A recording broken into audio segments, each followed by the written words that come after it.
The world we're in, a lot of people get it completely backwards to what's actually going on. And that comes from my research, it comes from a mentality that came from the 50s and 60s. When working hard, saving money, you could actually get yourself ahead and be doing pretty well for yourself. The American dream. Well, in 1971, August 15, 1971, President Nixon switched over, took out the Bretton Woods Act, and we became basically monopoly money.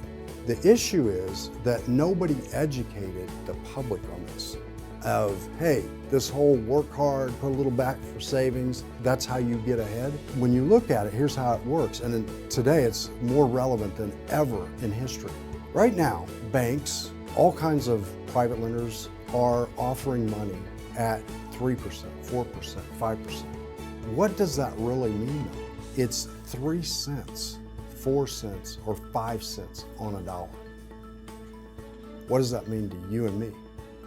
If I can go buy, or you can go buy, a dollar for 3 cents and control that dollar this year for 3 cents and go use that dollar to go buy a business, to go buy real estate, to go buy any type of asset that is stable, that's somewhat secure, that means we're using 3 cents to control a dollar.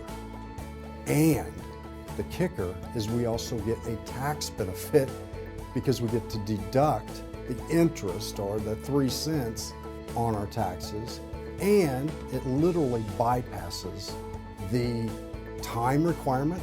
So how long would it take to save money to buy the asset? So it bypasses that, and it goes right around the tax code because you don't pay any taxes on lended funds.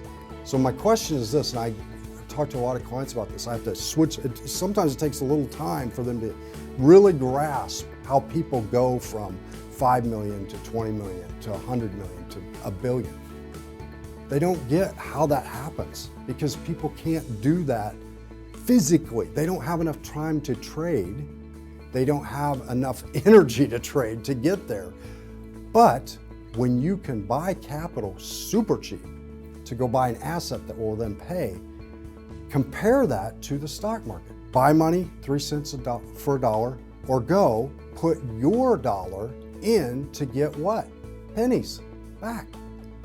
After 1971, the richest people in this world secure, like Fort Knox, their money in things like annuities, in things like gold, in things, the most secure things they can find.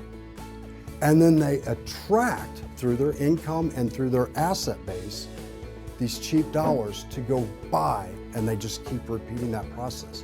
Cheap dollars, more assets, cheap dollars, more assets.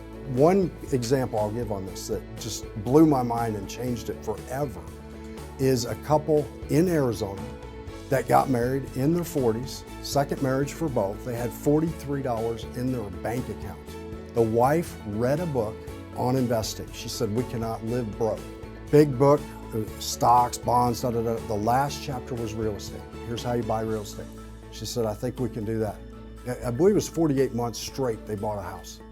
They figured out how to finance, they figured out how to do it with no money down. They did whatever they had to do, but for 48 months, it was either 48 or 60 months, they bought a house just like that. Over and over and over, using someone else's money every single time. And they went from $43 in the checking account or in total savings to a net worth now that's north of 20 million in less than 15 years. That's how the game's played, but they didn't teach any of us in school about doing that.